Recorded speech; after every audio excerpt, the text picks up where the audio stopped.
अच्छा, अब इसमें जो हमारा मौक़िफ़ है वो ये है कि आप आइन में तरमीम कर सकते हैं तो करें और उसके बाद फ़ौजी अदालतें लगाएं, जैसा 2015 में हुआ।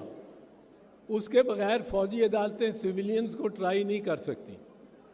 अब दिलचस्प बात यह है कि जो 2015 में उन फ़ौजी अदालतों के बारे में सुप्रीम कोर्ट में मामला गया तो काजी फैज़ ईसा साहब, जस्टिस काजी फैज़ ईसा साहब ने ये फ़ैसला दिया हमारे मौक़िफ़ से भी बढ़ के कि आइन के तहत ऐसी तरमीम भी नहीं की जा सकती आइन में जो फ़ौजी अदालतों के लिए गुंजाइश बनाए।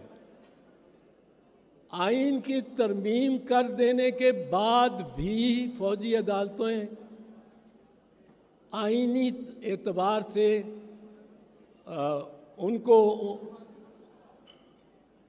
उनको तश्कील नहीं दी जा सकती। और इसकी एक मैं छोटी सी लेकिन वाज़ेह सी मिसाल दे दूं, फिर मैं फ़ौजी अदालतों से आगे जाऊंगा। सिर्फ एक मिसाल दे दूं।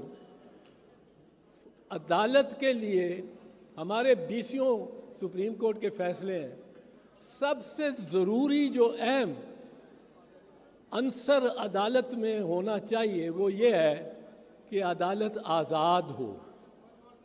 वो जो शख्स उस अदालत में प्रिजाइड कर रहा है वो आज़ाद हो, उसका कोई स्टेक ना हो, उसका कोई उसको नफ़ा नुकसान का ख़तरा ना हो।